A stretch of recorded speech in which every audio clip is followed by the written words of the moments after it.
Bonjour, je suis Yves de Diffray et vous écoutez Mentor Stratégie, le podcast des entrepreneurs qui veulent apprendre et éviter des erreurs.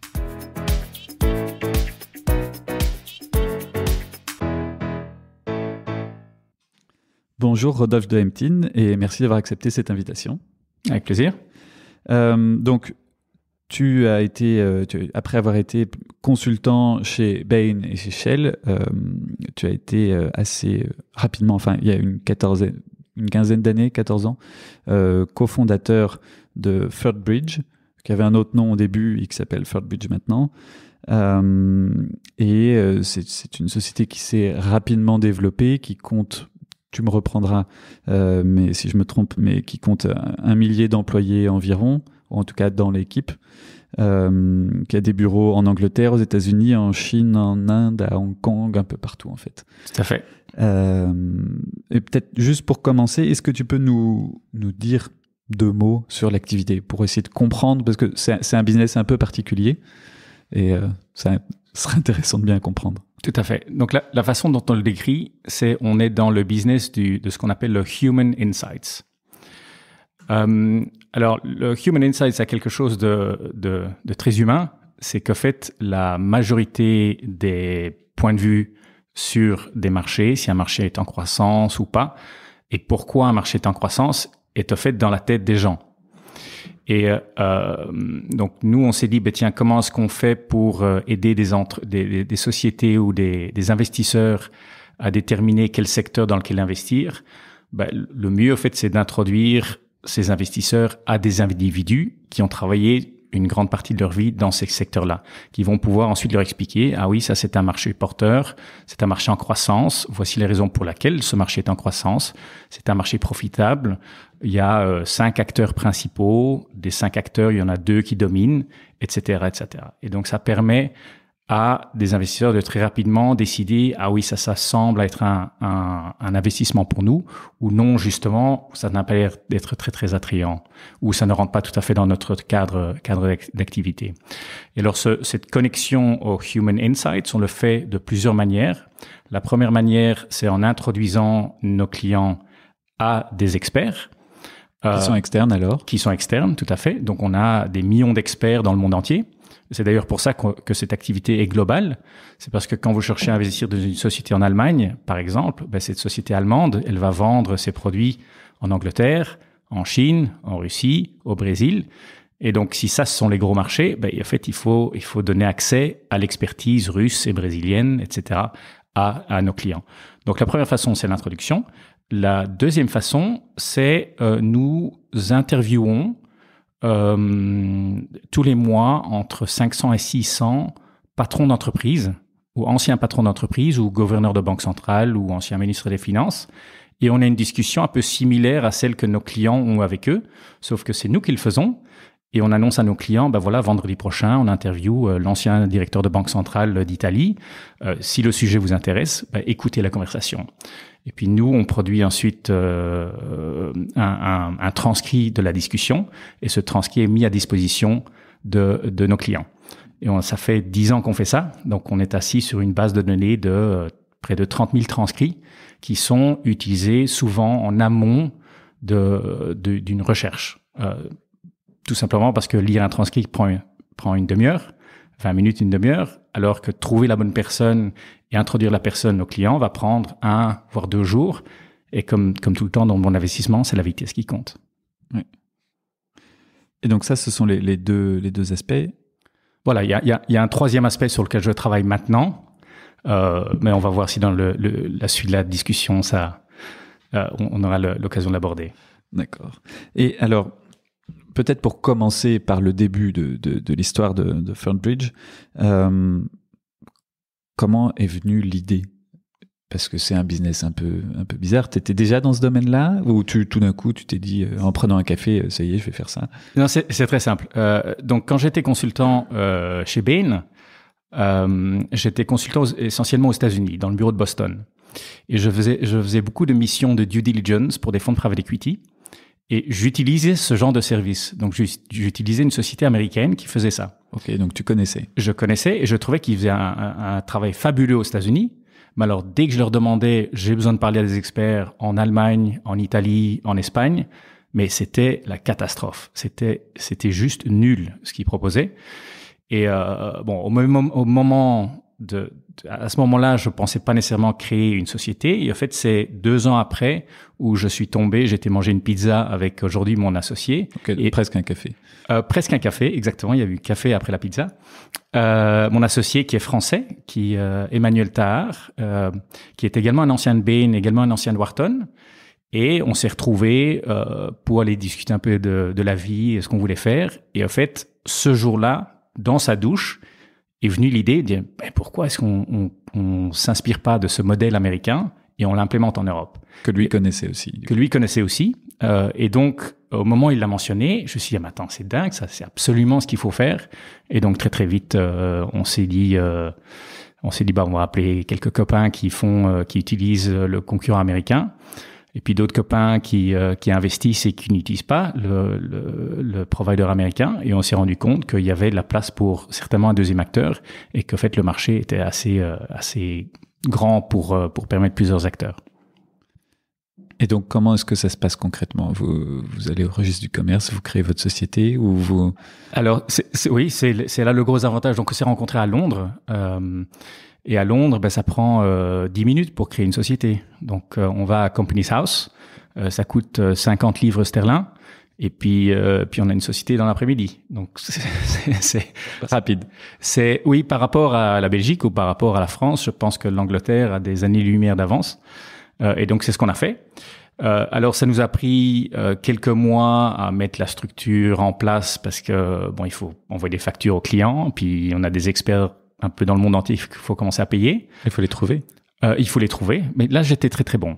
Là, c'était, si j'ai une expertise, je suis très, très bon à utiliser tout moyen de communication et mon charme naturel, on va dire, pour dénicher des experts dans n'importe quel secteur. Et donc, après avoir mis tout en place, est arrivé le moment où on a eu notre premier projet. Parce que, lors de notre due diligence pour voir si c'était une bonne idée, on avait déjà identifié toute une série de prospects. Donc, ceux-là, ils étaient là, oui, dès que vous êtes prêts, dites-nous et on vous envoie des projets. Et donc, le tout premier projet qu'on a eu était en juin 2007 et c'était sur les toilettes, la céramique sanitaire. Oui, d'accord. Voilà. Et puis de là, l'aventure a commencé. Et donc, ça se développe. Donc, est-ce qu'on peut voir plusieurs phases dans le développement de... Alors, en fait, comme c'est essentiellement un business de service, quand on délivre un bon service, le client revient. Donc, qu'est-ce qui s'est passé ? C'est l'équipe qui nous a utilisés sur ce premier projet. On a absolument explosé le projet. Donc, le client était enchanté du résultat. Donc, le lendemain de la fin du projet, j'avais 3 autres clients qui disaient, tiens, voilà, j'ai entendu parler du fait que tu avais bien servi cette autre équipe. Moi aussi, j'aimerais avoir ce genre de service. Et puis, en fait, très, très rapidement, la croissance est enclenchée.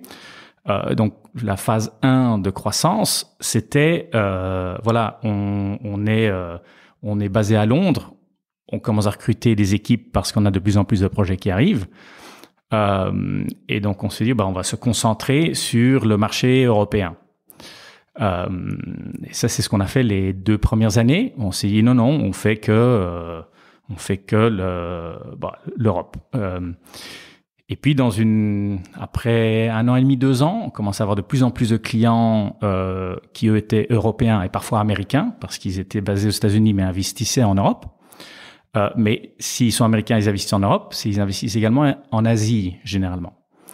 Et c'est là où ils commencent à nous poser la question, tiens, mais vous faites un super service en Europe, est-ce que vous pouvez nous aider en Corée, au Japon et en Chine ?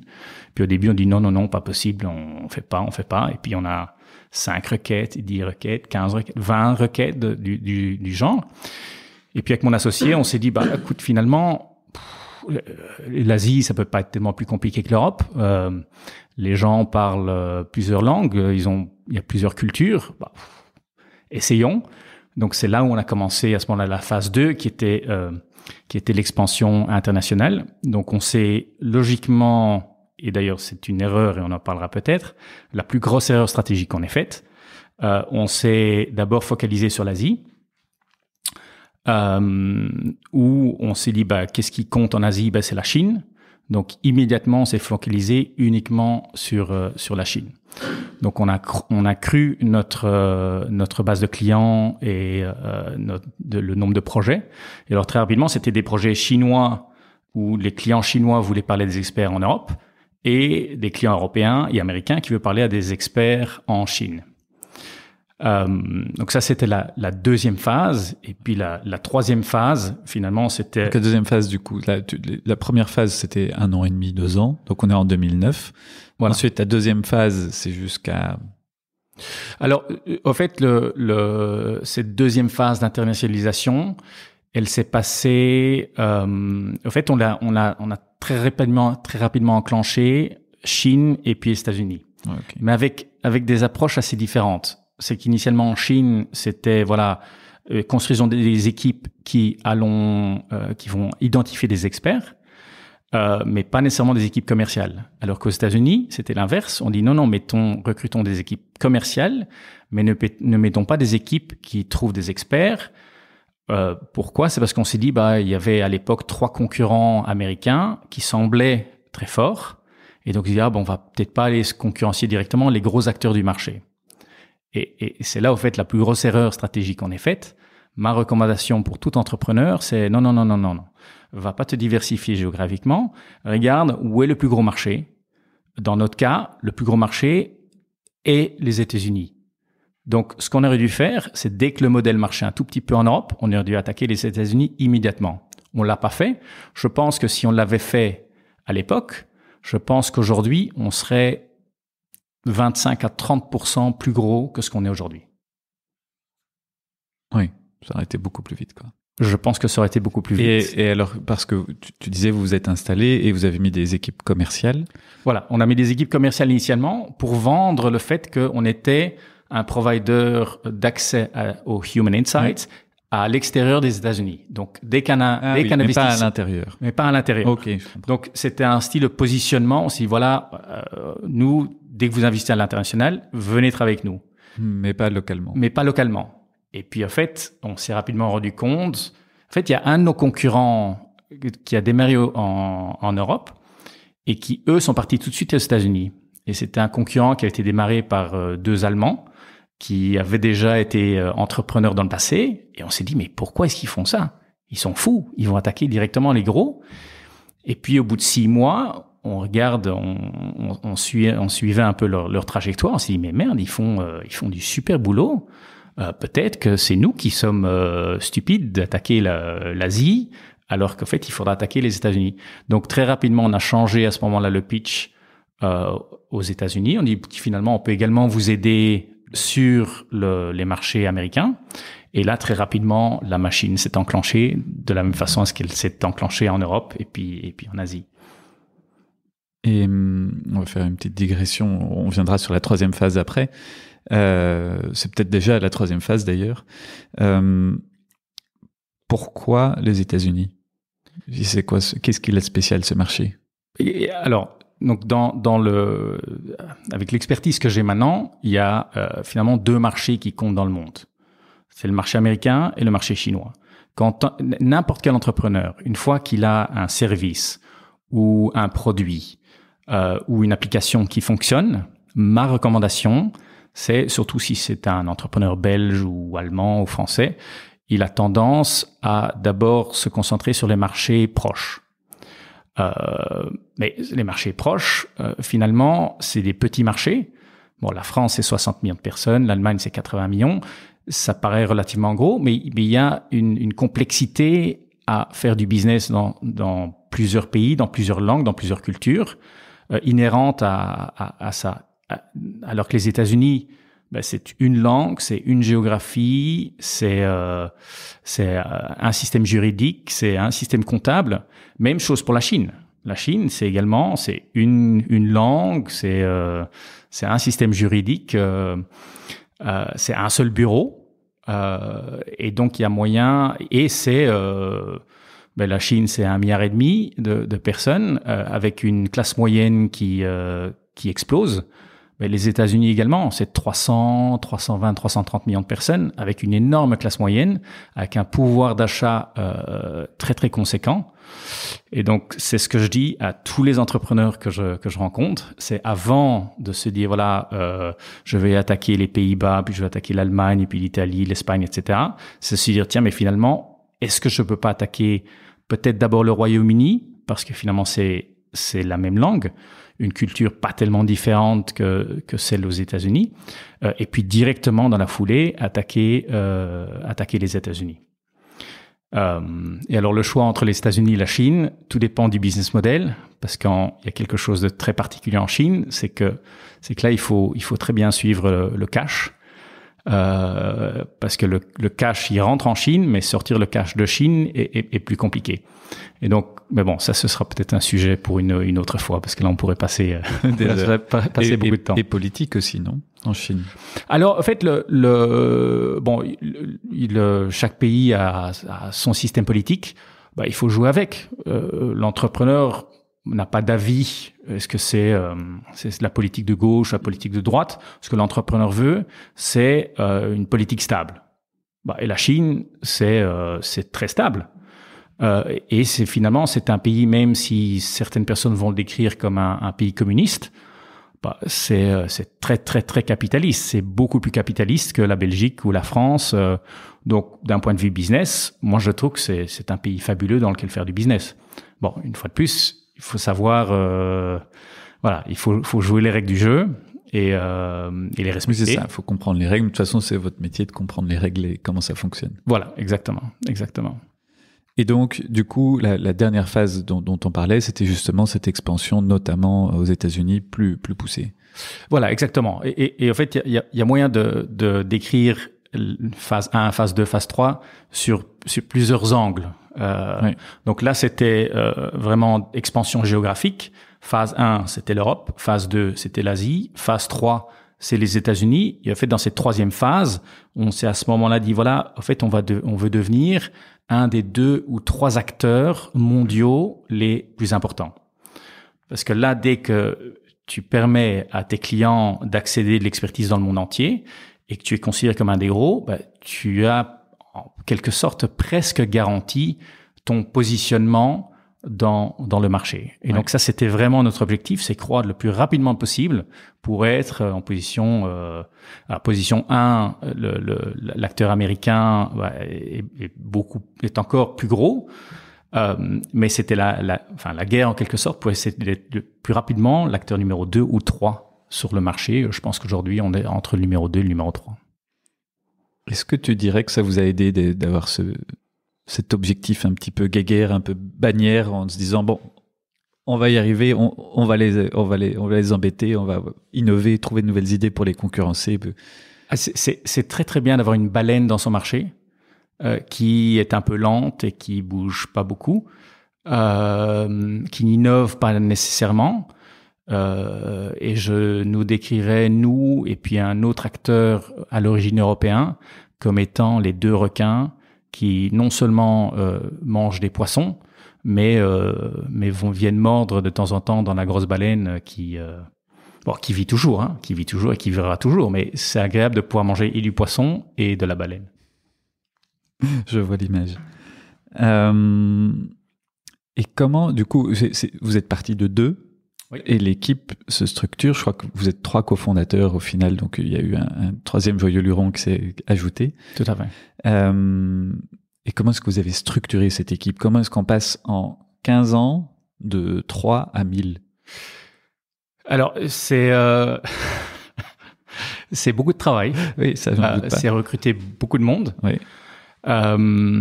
Et c'est, en fait, il faut mettre en place. Donc aujourd'hui, on emploie, je sais même plus quel est le nombre exact d'employés. Je pense qu'on est à 1100, entre 1100 et 1200. Et donc, on a mis en place une machine de guerre de recrutement. Parce que finalement, depuis 2007, on a dû recruter, est-ce que c'est 5 ou 6 000 personnes en tout? Et donc, ça veut dire investir dans des équipes. Donc, la difficulté, en quelque sorte... Oui, ça fait presque une personne par jour. Oui, non, j'exagère, mais ça fait tous les 2 jours, quoi. Oui, mais bon, il faut prendre en compte que certaines personnes quittent. Oui, donc, bien sûr. Donc il y a toujours des entretiens en continu, quoi. Exactement. Et comme en fait, on recrute beaucoup de jeunes qui parlent les langues. Les jeunes terminent l'UNIF à des périodes bien données. Oui. Donc, en fait, on a des vagues de recrutement, des vagues de nouvelles recrues. Mais alors, évidemment, dans cette phase de croissance, au début, c'est mon associé et moi qui faisions la finance et le recrutement et la comptabilité, payer les experts, etc., etc. Donc, on faisait tout. Et au fur et à mesure, ça a été prendre des choix de, quelles sont un peu les équipes de support, entre guillemets, qu'on va créer. Et ça requiert initialement de recruter la première personne en finance. C'était pas une personne en finance, c'était l'office manager à qui on demandait, tiens, tu veux pas en plus de t'occuper du bureau, est-ce que tu veux bien envoyer des factures et vérifier que le client paye? Et puis la personne n'a jamais fait ça, donc il faut expliquer à la personne comment faire. Voilà, donc il faut prendre des raccourcis tout le temps. Finalement, si j'analyse le business aujourd'hui, on est enfin dans une phase où ça fait peut-être 2-3 ans, on en est cette phase professionnelle où, au fait, on a tous les départements de support qui sont structurés, qui ont les bonnes personnes avec les bonnes capacités. Mais donc ça a pris beaucoup de temps. Et justement, si tu devais refaire cette phase de création, qu'est-ce que tu ferais différemment? Qu'est-ce que tu ferais différemment pour aller plus vite ou mieux? C'est très simple. Et une fois de plus, c'est non intuitif. Donc aujourd'hui, j'ai un assistant qui est absolument incroyable. C'est un gars qui s'appelle Gary McFly. Si j'avais pu, je l'aurais recruté dès le premier jour. Parce que finalement, l'entrepreneur passe au début beaucoup de temps sur des choses qui sont peut-être non essentielles. Et ce Gary, et il me fournit du support à moi, il fournit du support à Emmanuel, il est d'une efficacité incroyable et il juste me permet de passer du temps sur les choses importantes. Et donc, on est au tout début, on est, comme on dit en anglais, on est un peu cash strapped. Donc, on est un peu chiche sur l'argent. On dit, ouais, non, on va pas investir là-dedans. Investir dans un bon assistant ou une bonne assistante, qu'est-ce que ça peut faire avancer les choses.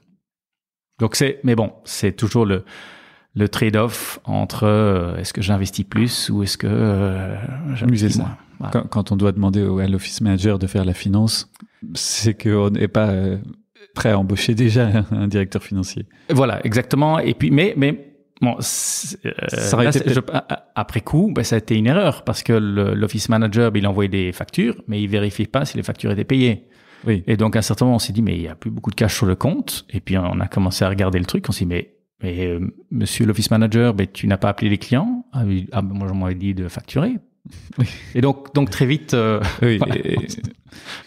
Et du coup, dans cette phase de croissance, je suppose qu'il y a aussi des points clés à vérifier, ce qu'on appelle des KPIs. Sur quoi est-ce que vous êtes vigilant? Alors, donc dans notre marché, il y a alors la chose la plus importante, c'est comme on introduit des clients qui sont des investisseurs, qui généralement sont très sophistiqués, avec des individus qui ont peut-être passé 20 ans dans le secteur de la céramique sanitaire, c'est de faire en sorte à ce que les sujets qui soient échangés ne soient pas en violation de quoi que ce soit comme contrat de travail, contrat de confidentialité. Parce que les experts sont souvent encore en travail, employés et dans un domaine particulier. Tout à fait.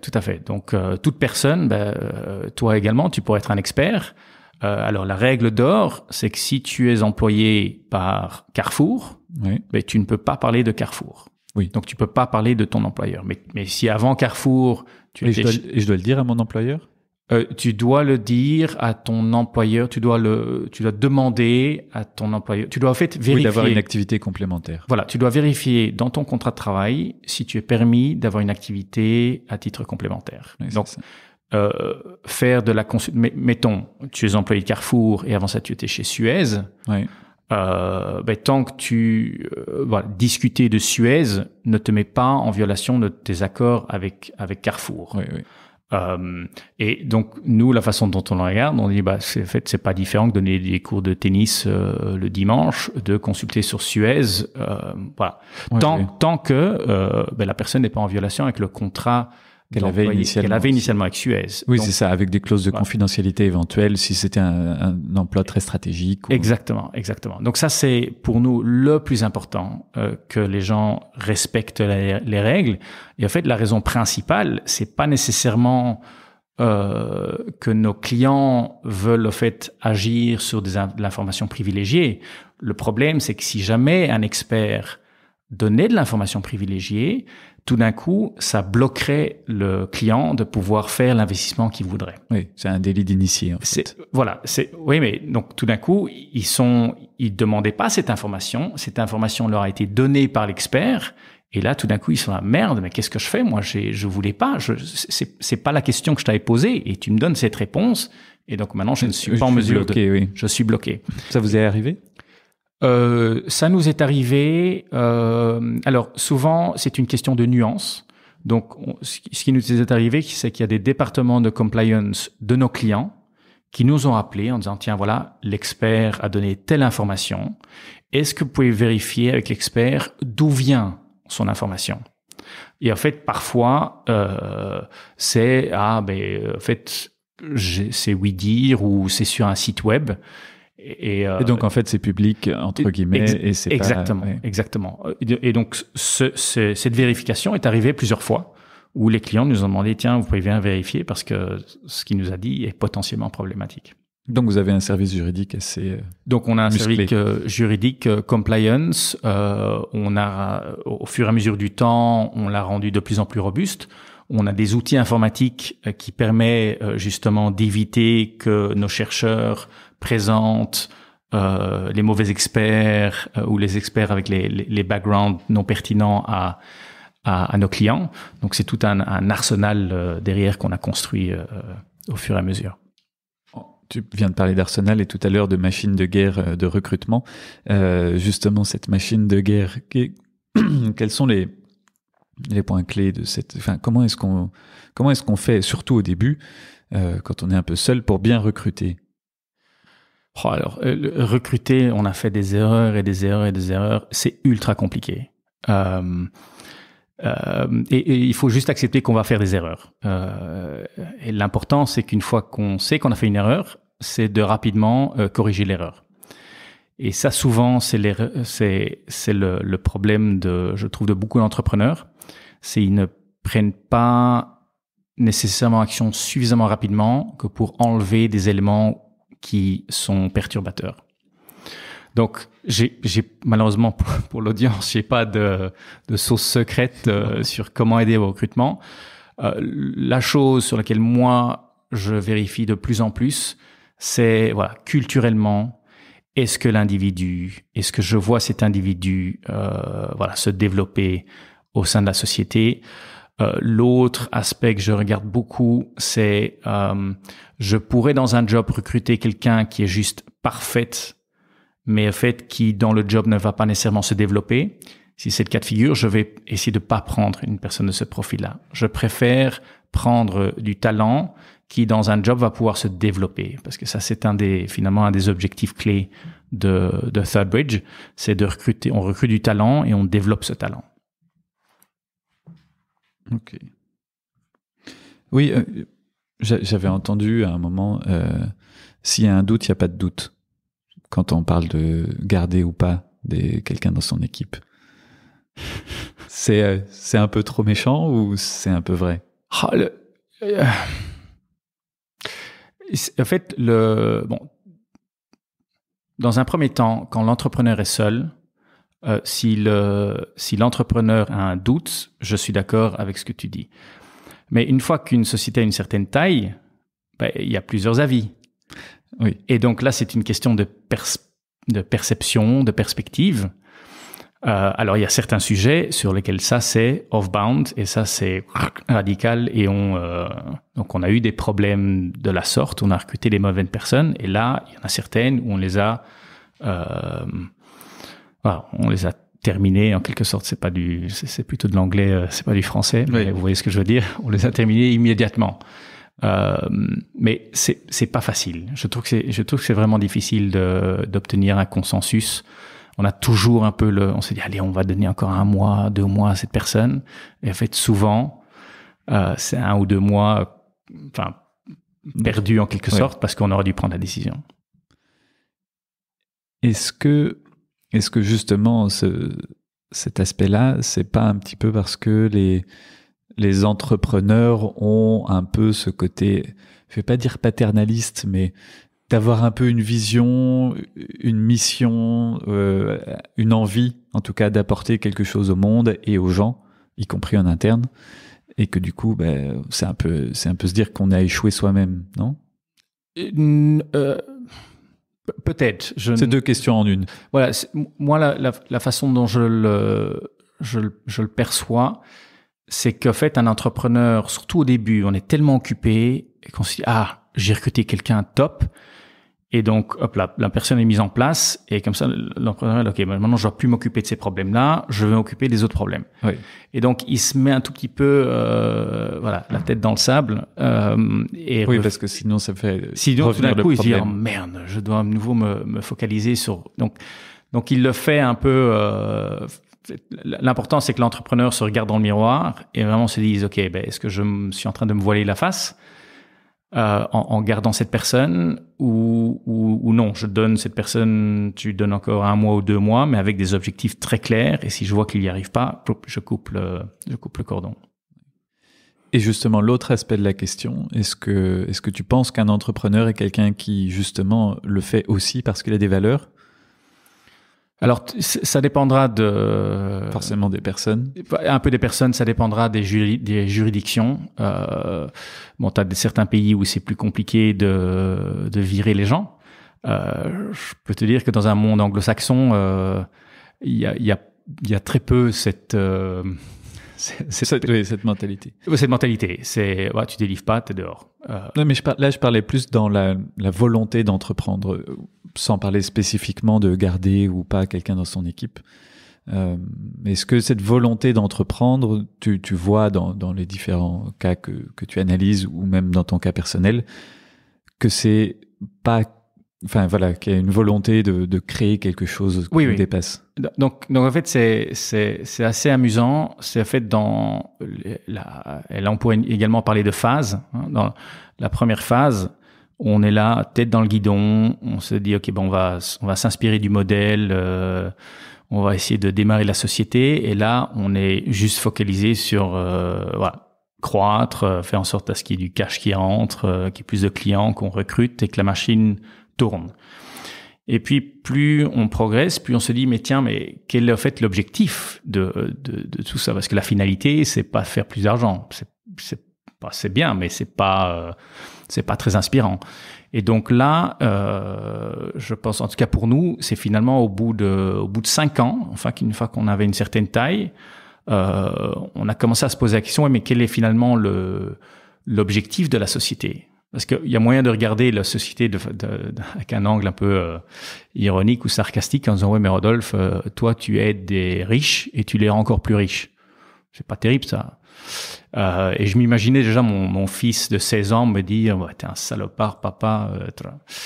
Et donc là, je me suis dit, mais il y a un autre moyen de regarder notre société, c'est qu'on recrute énormément de jeunes et on forme ces jeunes de façon absolument incroyable. Parce que ces jeunes vont être très rapidement exposés à différents types de clients, que ce soit des investisseurs en private equity, des investisseurs en dette, des investisseurs de type venture capital, des investisseurs style des fonds spéculatifs. Donc, il y a tout ce monde de l'investissement que nos employés découvrent. Et puis, ils sont exposés à des centaines, voire des milliers d'industries différentes. Parce que ça va, je décrivais la céramique sanitaire. Oui. Le deuxième projet, c'était les distributions des pneus de camion. Le troisième, c'était sur les voitures de location. Quatrième, c'était sur les droits de sportifs. Donc c'est très diversifié. Ça va de la gestion de prison au démantèlement d'ogives nucléaires, à la distribution d'ampoules. C'est extrêmement diversifié. Et là, nos employés apprennent à comprendre comment le monde fonctionne. Donc, non seulement ils apprennent comment le monde financier fonctionne, parce que finalement c'est l'argent entre guillemets qui fait tourner l'économie, mais ils apprennent également comment fonctionnent les industries. Et dans ces industries, vu qu'ils vont trouver des experts dans ces industries, ils ont l'occasion de parler finalement à un âge de 22, 23, 24, 25 ans, ils parlent à des patrons d'entreprise.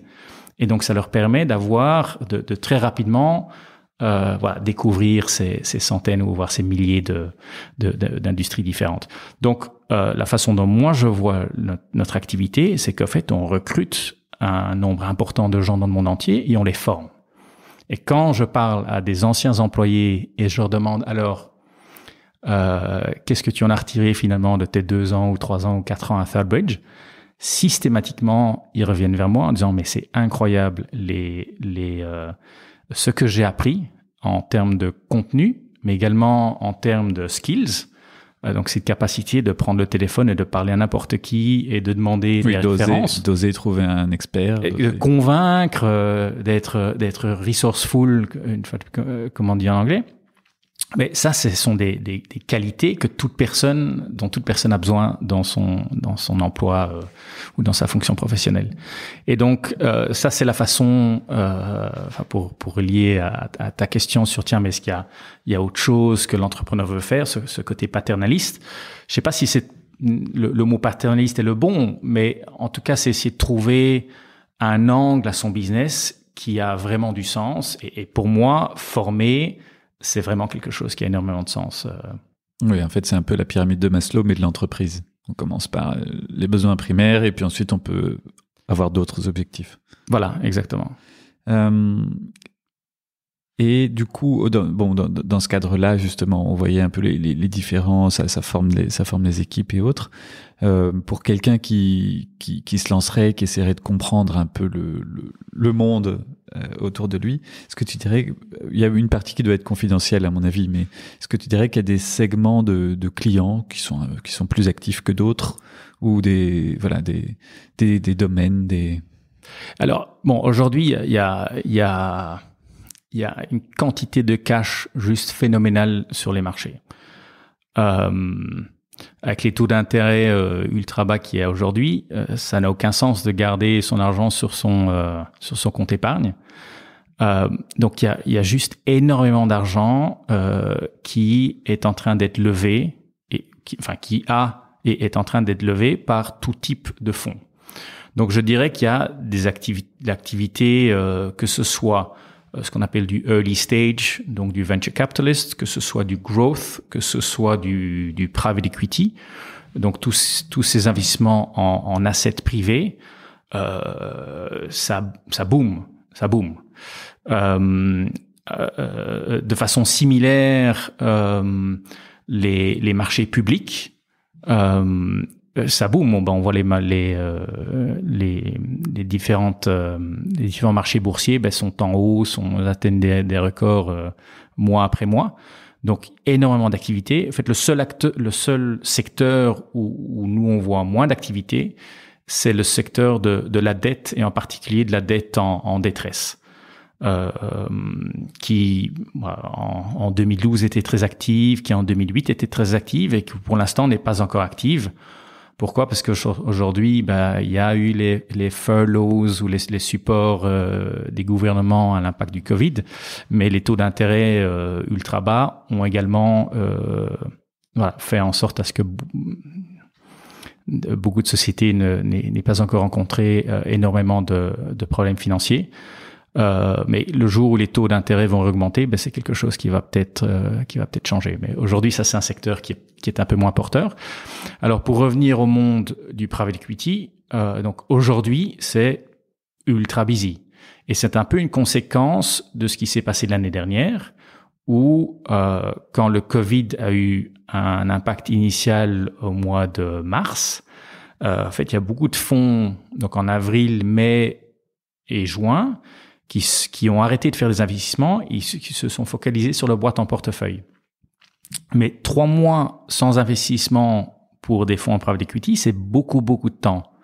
Donc, qu'est-ce qui s'est passé? C'est dès l'été, l'activité a repris et l'activité a presque doublé. Donc ils sont tous en merde, j'ai perdu 3 mois, maintenant il faut que je me rattrape. Donc aujourd'hui, il y a énormément d'activités sur les marchés. Ok, donc c'est le bon moment pour lever des fonds, par exemple. Alors là, c'est un très très bon moment. Bon, il y a beaucoup de monde qui cherche à lever des fonds, donc il faut un angle particulier. Et je vois des individus qui lèvent des fonds et qui le font bien. Et puis d'autres où je me dis, je pense qu'ils ratent un peu le coche. Et je pense que là où ils ratent le coche, c'est qu'en fait aujourd'hui, vu qu'il y a tellement d'argent, les entrepreneurs de sociétés qui auraient besoin d'argent veulent plus que juste un partenaire financier. Ils veulent un partenaire qui puisse les accompagner et qui puisse leur délivrer quelque chose de plus que juste l'aspect financier. Et c'est là où je trouve que il y a certains fonds qui oublient le fait que non seulement ils doivent se marketer à des investisseurs particuliers pour attirer leur argent dans leurs fonds, mais ils doivent, je pense, ne pas oublier de bien se marketer auprès des entrepreneurs et de vraiment avoir une valeur ajoutée. Donc il faut sélectionner aussi son investisseur. Ah, absolument, absolument. D'ailleurs, nous, on a toute une expérience. Donc, on parle de phase 1, 2, 3. Ouais. Je pourrais parler des phases 1, phase 2, phase 3. Nous, on a un gros avantage, c'est qu'on travaille avec beaucoup d'investisseurs. Oui, donc tu le connais. Donc, les deux investisseurs qu'on a, aujourd'hui, on a un panel d'investisseurs, mais il y en a 2 externes importants. Un, c'est Astorg, l'autre, c'est IK Investment Partners. Je peux te dire qu'on a fait une due diligence très profonde sur les 2 fonds avant d'accepter de travailler avec eux. Et une due diligence profonde, ça veut dire parler à des anciens patrons ou des patrons actuels de leur société en portefeuille pour comprendre, finalement, comment est-ce qu'ils se comportent. Parce que dans la phase de deal, tout le monde est très gentil et voilà. Et puis, est-ce qu'ils se comportent différemment pendant la durée de l'investissement et comment est-ce qu'ils se comportent à la sortie? Parce que ça, c'est l'autre, ça, c'est très, très important. Donc, nous, on a fait énormément de due diligence sur les fonds avec lesquels nous avons travaillé. Et d'ailleurs, la seule fois où on n'a pas fait de due diligence, on s'est retrouvé avec un fonds que je ne recommanderais pas. D'accord. Et du coup, oui, pour gérer ce cash, comme vous devez beaucoup recruter pour faire les projets, je suppose qu'il faut beaucoup sortir de cash. Enfin, la phase de croissance nécessite une consommation de cash, quoi. Alors, en fait, dans notre cas, on avait le gros avantage de vendre des souscriptions à nos clients. Donc, on était payé à l'avance. OK. Donc, finalement, on a toujours été cash flow positif. Mais par contre, on n'était pas du tout profitable parce qu'on était tout le cash dans la croissance de la société. Donc, en termes d'utilisation de capital pour la croissance, en fait, on a été extrêmement capital efficient. Oui, 100% réinvesti. Exactement. Donc, les moments où on a dû lever de l'argent, c'était essentiellement pour faire en sorte à ce que notre balance sheet tienne la route. Parce qu'à un certain moment, quand on regardait notre gross burn par rapport au cash qu'on avait en banque, on avait 2 mois de cash. Donc on s'est dit, si là on vend pas pendant 2 mois, on est dans le mur. Donc c'est là où on a dû être malin dans la levée de fonds. Est-ce que tu dirais que c'est justement un facteur clé de succès pour devenir une multinationale finalement, hein, c'est ce que c'est une multinationale, votre boîte, justement de réinvestir ce cash? Oui, mais si vous l'aviez pas fait, ça aurait marché aussi. Je pense qu'en fait c'est toute une question. Souvent je regarde, j'aime bien le modèle d'Amazon. Oui. Donc Jeff Bezos, qu'est-ce qu'il a fait? Amazon n'a pas été profitable pendant très très très longtemps. Et puis quand ça a été profitable, il n'a pas cherché à maximiser la profitabilité. Ce qu'il cherchait à faire, c'est maximiser la croissance. Et moi, c'est ce que je recommanderais. C'est focalisez-vous sur la croissance à tout prix. Alors, faites ça si vous avez un business model qui est scalable, qui est inhéremment scalable. Ça sert à rien de se focaliser sur la bottom line. Il faut se focaliser sur la top line à tout prix. Et puis, la bottom line va suivre. Bon, si on n'a pas un modèle qui est scalable nécessairement, c'est plus compliqué. Là, je dirais pas top line à tout prix, mais dans notre cas, alors dans le premier business, la business unit entremise d'experts, l'introduction d'experts, donc c'est un business qui est semi-scalable, mais notre business de transcrit, celui-là, il est entièrement scalable. Et donc là, c'était une question de top line. Oui, parce qu'effectivement, tu le fais une fois, mais ça sert pour tout le monde potentiellement. Exactement. Donc on produit le transcrit une fois et puis on le vend 10, 15, 20 fois derrière. Et comment est-ce que vous choisissez les transcrits ? Alors, c'est les tendances du marché, Alors en fait, aujourd'hui, c'est un peu une sauce secrète. Mais je vais pas vous donner les ingrédients, mais un peu le comment on a réfléchi. Si on s'est dit, on va se mettre à la place de nos clients et leur demander, tiens, mais comment est-ce que vous regardez pourquoi est-ce que vous choisissez d'investir dans tel nom, d'où est-ce que ça vient?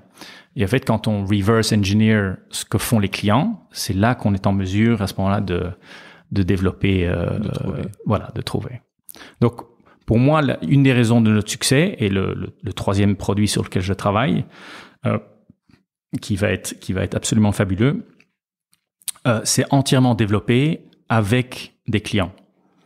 Donc, une fois qu'on a ses premiers clients, moi, je conseille à tout entrepreneur de passer un temps maximum avec ses clients pour essayer de comprendre, vous utilisez mon service, comment est-ce que vous l'utilisez, où est-ce que vous le trouvez utile, est-ce qu'il y a d'autres choses qu'on pourrait faire, est-ce que vous pourrez, il y a quelque chose qu'on pourrait produire en amont de ce que vous utilisez maintenant. Et c'est en parlant à ses clients qu'en fait on découvre de nouvelles idées, de nouvelles opportunités. Alors, en parallèle, et tu en as brièvement parlé tout à l'heure, enfin en parallèle, non, juste avant d'ailleurs cette expérience, tu as fait un MBA à Wharton, qui est une haute école, université américaine. Ça a été un moment essentiel dans ton parcours. Tu t'étais dit, en fait, j'apprends plus rien et il faut continuer. Comment c'est venu ? Alors, pour moi, mon expérience à Wharton a été une expérience absolument fabuleuse et qui a fondamentalement transformé ma carrière. Donc, moi, je suis ingénieur à la base. Je suis gantois à la base. Et quand j'ai commencé ma carrière, je me suis dit, donc j'ai effectivement, comme tu l'avais dit, j'ai travaillé pour Shell. Donc, chez Shell, je travaillais sur le site industriel de Gand, avec mon casque, mon ciré, mes chaussures de sécurité, et j'étais sur le site industriel. Et puis en fait, je me suis dit, finalement, je suis un produit belge. Bon, ok, je parlais deux langues, donc je suis plus qu'un produit juste flamand. Je suis un produit belge. Bon, avec Shell, j'ai travaillé un peu à Rotterdam, donc je suis un produit Benelux, mais c'est un produit assez limité géographiquement. Et je n'ai que travaillé chez Shell. J'ai essentiellement travaillé dans les lubrifiants. Okay. Donc, c'est un petit secteur, les lubrifiants. Enfin, c'est très grand en chiffres, mais par rapport au monde, c'est tout petit. Et donc, j'ai dit, mais comment est-ce que je fais? Il faudrait que j'essaye d'ouvrir un peu me transformer, faire en sorte que la marque Rodolphe ne soit pas une marque Benelux lubrifiant, mais que ce soit une marque globale. Je me suis dit, tiens, mais comment font les ingénieurs pour éventuellement devenir des patrons d'entreprise? Pour devenir patron d'entreprise, il faut comprendre la finance, il faut comprendre le marketing, il faut comprendre la comptabilité, il faut comprendre la stratégie. Et je me dis, mais moi, j'ai pas appris tout ça en ingénieur et j'apprends pas ça sur le site industriel. Donc, quelle est la meilleure façon de transformer ma marque en une marque globale et une marque, c'est un ingénieur mais qui a des compétences de management, faire un MBA avait beaucoup de sens. Donc pour me globaliser, j'avais tout de suite dit je veux faire un MBA aux États-Unis. Et je voulais faire un MBA de 2 ans par rapport à un MBA d'1 an par exemple, pour vraiment approfondir les sujets. Alors ça c'était la théorie à la base. En fait, ce qui a été fondamentalement transformateur, c'est le réseau que j'ai construit à Wharton, qui est un réseau absolument phénoménal, qui est effectivement un réseau global. Et quand je regarde certains paramètres de succès de ThirdBridge, ils sont intimement liés à Wharton. Donc, j'ai la moitié de mes investisseurs qui sont des anciens de Wharton. Ton associé aussi? Mon associé également, tout à fait. Beaucoup de nos clients dans une première phase, c'était des anciens de Wharton. Même chose dans nos experts. Chaque fois que j'ai dû ouvrir un bureau dans un nouveau pays, qu'est-ce que je faisais? Je regardais, tiens, qui étaient mes copains de Wharton avec qui je prenais des bières à Philadelphie. Et je leur envoyais un email en disant, tiens, voilà, je serai à Shanghai, t'es dans les parages? Ouais, allons prendre une bière. Et donc, ça m'a été utile dans le monde entier. Et donc voilà. Ça a créé un réseau mondial. Ça a créé un réseau mondial, ça a créé en fait parce que bon, il y a réseau et réseau. Il y a la qualité du réseau quand tu passes 2 ans avec des individus. C'est un réseau puissant, beaucoup plus puissant que si voilà, j'ai rencontré une personne une fois à un mariage ou une fois à une conférence. Est-ce que c'est du réseau? Oui, c'est du réseau, mais c'est pas aussi puissant que voilà de passer beaucoup de temps avec les gens et de prendre le temps d'apprendre à les connaître. Une des questions un peu limitantes entre guillemets pour les MBA, c'est d'une part le prix et d'autre part voilà le fait que ça ait des grosses implications familiales. Souvent parce qu'on est une tranche d'âge, en général quand on fait un MBA comme ça, on est à 30, 40 éventuellement. Comment on fait pour ces choses-là? Parce que d'une part tu redeviens étudiant, donc tu gagnes plus. Oui. En plus, il faut payer assez cher. Oui. Et puis il faut parfois déménager sa famille ou pas. Enfin, comment? Oui, c'est un choix. Donc en fait, il faut avoir bien réfléchi à comment le comment et le pourquoi. Je pense que dans beaucoup de cas, faire un MBA n'a pas de sens. Parce que si c'est quelqu'un qui veut juste des compétences financières ou comptables, il y a moult façons de les acquérir. Je pense que c'est très utile si quelqu'un veut fondamentalement transformer, sont un peu dans un point charnière. Alors, pour prendre les points un à un, donc oui, ça coûte cher, mais aujourd'hui, surtout pour les Belges et pour les Français également, il y a des bourses. Donc moi-même, et pour la petite histoire, donc moi-même j'étais à Wharton et mon épouse a été à la Harvard Business School. Donc on est des experts en MBA et on est des experts en obtention de bourse. Parce que mon épouse et moi, nous avons obtenu une bourse de la Belgian American Education Foundation, la BAEF, et nous avons tous les deux également obtenu une bourse de la Fulbright. Donc il y a beaucoup de supports financiers qui existent. Il faut juste les découvrir. Ça c'est un. 2, il y a, en tout cas à l'époque, il y a un gros support des universités également. Donc moi-même, ayant réussi un peu, j'ai en fait une donation importante à Wharton. Nous avons créé la ThirdBridge MBA Fellowship qui permet à Wharton d'attirer et de supporter financièrement initialement maintenant 2 étudiants étrangers. Donc les universités offrent beaucoup de support. Les banques, en tout cas américaines, à un certain moment donnaient des loans à des taux d'intérêt extrêmement bas. Donc ça, c'est d'un point de vue financier. Donc il y a beaucoup de supports qui existent. Il faut juste faire un peu de recherche et poser la question à l'UNIF en disant tiens voilà, est-ce qu'il y a du support financier? Deuxième aspect, la question de la famille. Dans mon cas, moi j'étais jeune marié quand on est parti. Donc pas trop de contraintes. Pas trop de contraintes. Si on part avec, en même temps, il y avait certains de mes co-étudiants qui étaient venus avec des enfants. Certains ont laissé leurs femmes et enfants dans leur pays d'origine. Moi, je recommande de les emmener. Oui, ça coûte un peu plus cher, mais voilà. Si on vient avec les enfants, il y a plus de support financier qui est offert par les universités. Donc je pense que c'est une aventure fabuleuse à faire à 2. Moi avec mon épouse, donc on a passé 2 ans à Philadelphie, puis on a passé 2 ans à Boston. Mais ces 4 années d'MBA, mais ça a été une expérience juste incroyable et on en garde un souvenir inoubliable. Du coup, si on passe à l'aspect un petit peu famille, j'aime bien comprendre les personnes et comprendre aussi, ben voilà, c'est quand on est entrepreneur, on a aussi des contraintes familiales ou des avantages familiaux. Je crois que tu as des enfants, 4, il me semble. Comment est-ce que tu fais ou tu non fais pour réussir à trouver un équilibre à la fois personnel, pro aussi? Alors, bon, c'est pas facile. C'est pas facile. Maintenant, j'ai la grande chance d'avoir épousé une femme extraordinaire qui a été extrêmement supportive pendant pendant la phase initiale de ThirdBridge, parce qu'il y avait un moment où j'étais en Chine 1 semaine par mois.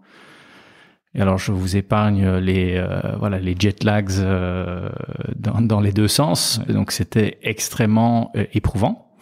Mais voilà, un bon travail d'équipe, parce que pendant tout ce temps-là, mon épouse travaillait également.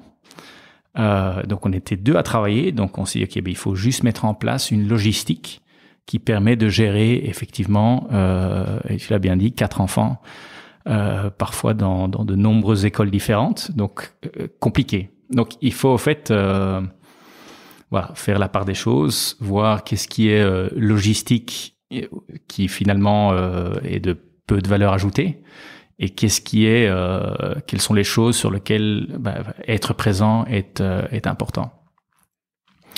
Mais bon, c'est vrai que pendant de nombreuses années, quand les enfants avaient le match de foot le mercredi, j'y étais pas.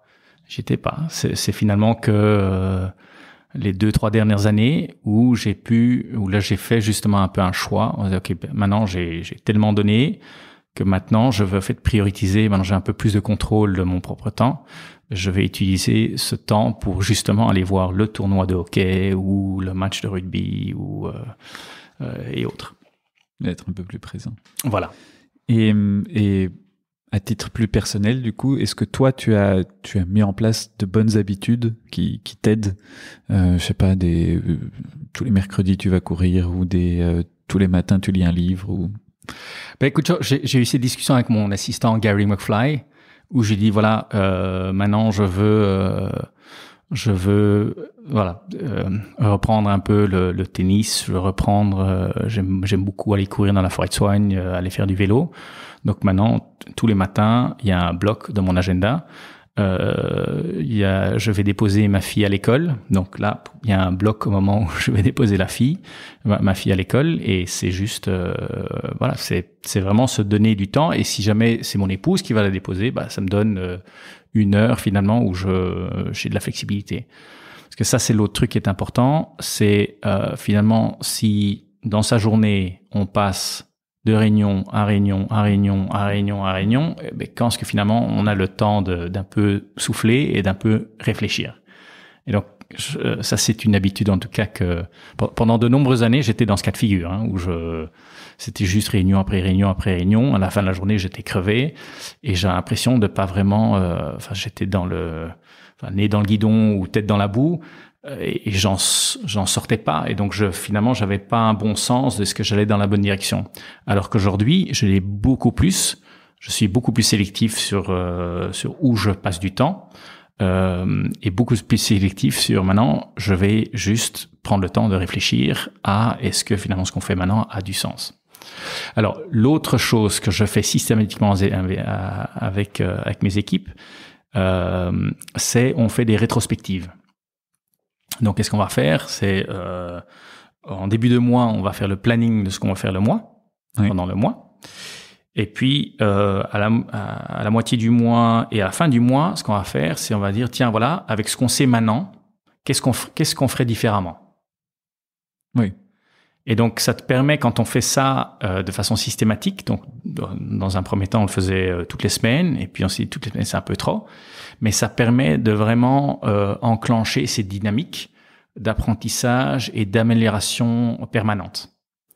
Et ça, c'est juste incroyable à faire avec ces équipes. Donc moi, je suis un gros fan de ce truc-là, qui fait partie de la méthodologie agile Donc pour les auditeurs, le livre qui je trouve décrit très très bien ça, c'est The Art of Doing Twice the Amount of Work in Half the Time.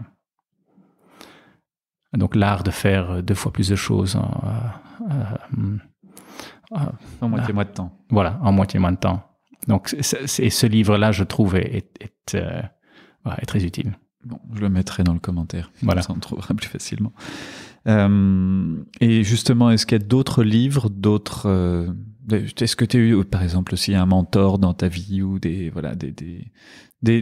choses, ressources qui t'aident à continuer à te former? Oui, donc parlons d'abord des livres. Donc il y en a un que j'ai beaucoup aimé qui était désolé, c'est tous les titres en anglais. C'est How Are You Gonna Measure Your Life, qui en fait est entre autres un des livres qui était à la base de cette réflexion finalement de l'impact de ThirdBridge sur la société finalement. L'autre qui est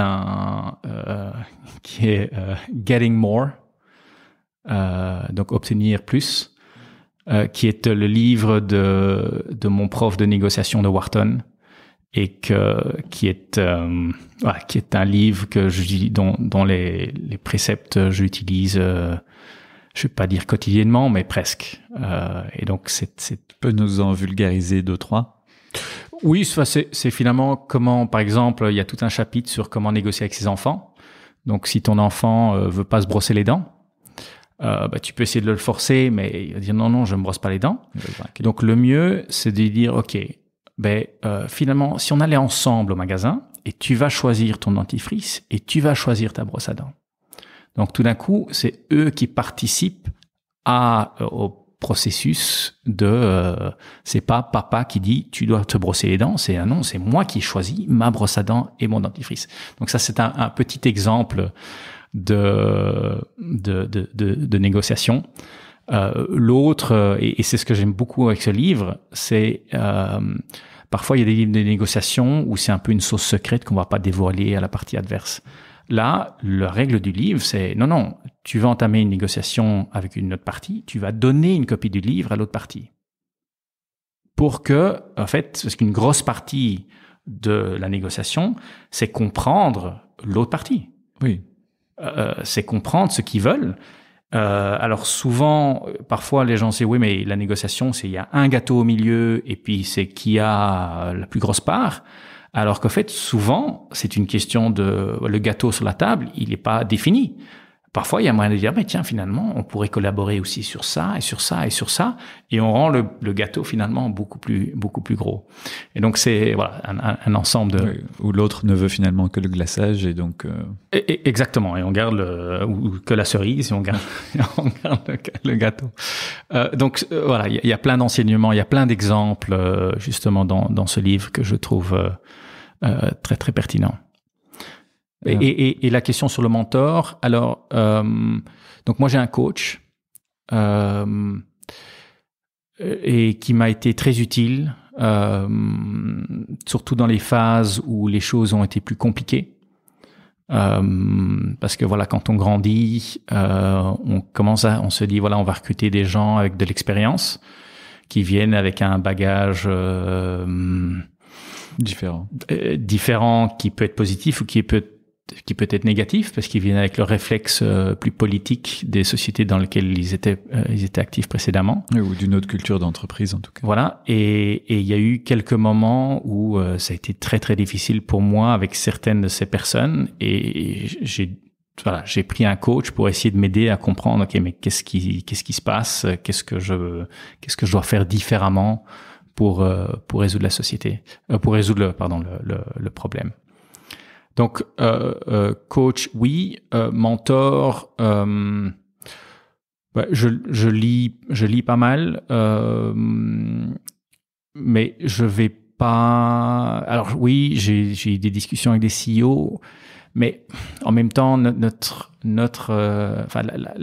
l'activité ou l'aventure de chaque entrepreneur est tellement différent que non, en fait, c'est pas. Il y a donc je retire plus des leçons ponctuelles. Donc j'avais été de retour à Wharton après 5 ans et il y avait cet entrepreneur qui partageait un peu sa philosophie. Mon associé n'aime pas du tout cette philosophie, mais moi j'aimais beaucoup cette. C'est en fait c'est forcer une réflexion auprès de ses employés. Et parfois, pour forcer une réflexion, il faut un peu choquer. Et donc, la phrase qu'il avait sortie que j'avais trouvée un peu choquante, c'est cette personne prenait tous ses étés off et allait voyager dans le monde entier avec ses enfants. Et donc ça, c'était une de ses façons à lui de tester pour voir si ses équipes étaient indépendantes. Parce que les phrases qu'il utilisait, c'était « OK, if you need me, why do I need you ?» Donc, qui est très choquant, mais quand on décortique la partie choquante de cette phrase, il y a moyen d'en tirer des leçons intéressantes. Donc, plutôt que de venir chez son patron avec des problèmes, venez avec des solutions. Oui, et en fait, le but d'un patron, c'est justement de créer des équipes suffisamment autonomes pour que lui puisse continuer à se concentrer sur d'autres aspects. Exactement. Qui a été d'ailleurs une des philosophies de notre croissance. C'était le message à tous nos managers, c'est essayer de recruter suffisamment rapidement pour que vous ayez du temps à réfléchir à comment construire la prochaine phase. Tu as parlé tu as dit qu'il y avait eu des défis, par exemple, et que tu as pu surmonter avec ce coach. Tu as eu d'autres grands défis dans ta carrière?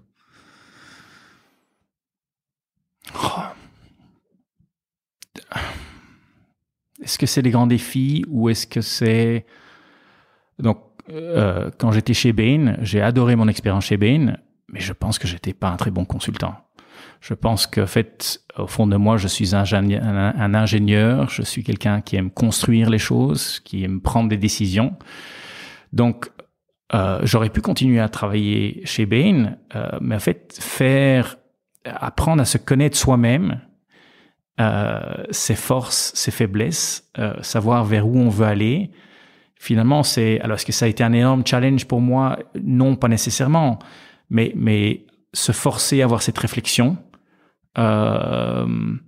est quelque chose, c'est une discipline, je trouve, très utile. Donc, oui, on a eu des challenges, des challenges dans tous les sens, mais est-ce qu'il y en a un qui ressort? Non, pas nécessairement. Et peut-être une question pour terminer, parce que je vois le temps qui passe. Justement, est-ce qu'il y a quelque chose que tu aimerais ajouter, ou un sujet qu'on n'a peut-être pas abordé et qui te semble important pour des entrepreneurs, ou sur lequel tu veux revenir? Oui, il y en a deux.